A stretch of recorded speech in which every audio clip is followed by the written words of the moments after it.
Jésus a cette affirmation assez sévère sur l'observation des préceptes de l'Ancien Testament. Celui qui rejettera l'un de ces plus petits commandements de l'Ancien Testament et enseignera aux hommes à faire de même sera déclaré le plus petit dans le royaume des cieux. Mais celui qui les observera sera déclaré grand dans le royaume des cieux. C'est la question. Comment pouvons-nous accomplir tous ces préceptes de l'Ancien Testament? Dans la grande tradition de l'Église, on a distingué 3 grands types de préceptes. Il y a des préceptes qui rendent notre vie bonne. Par exemple, tu ne tueras pas, tu ne voleras pas. Il y a des préceptes, c'est le deuxième type de précepte qui regarde le culte, tout ce qu'on offrait au temple, la construction du temple lui-même, la dîme, etc., etc.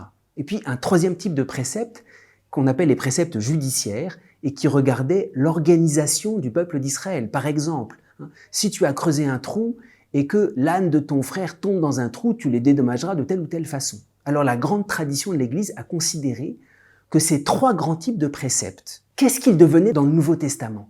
Au fond, dans le Nouveau Testament, ces 3 grands types de préceptes, ils sont comme repris au-dedans de nous-mêmes. Tu ne tueras pas, tu ne voleras pas, ça va beaucoup plus loin. Il s'agit de donner notre vie pour nos frères.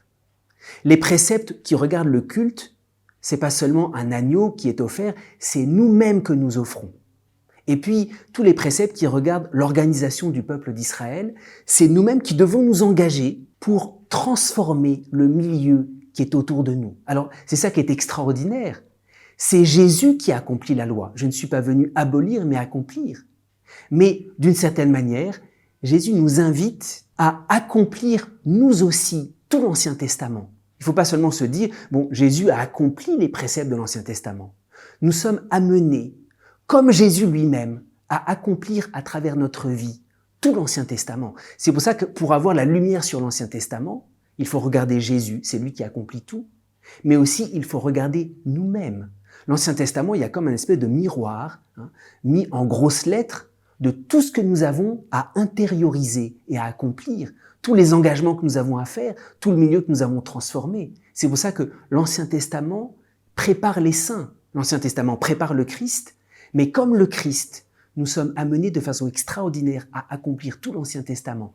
Il n'y a rien que Jésus fasse où il ne nous associerait pas à notre tour avec lui. Alors, il faut regarder toute cette grandeur de l'Ancien Testament. C'est pour mieux accueillir Jésus. Mais c'est aussi pour mieux accueillir la grandeur de toutes les exigences, de tout ce que Jésus va réaliser en nous. Celui qui les accomplira sera déclaré grand dans le royaume des cieux, c'est-à-dire il sera comme Jésus lui-même.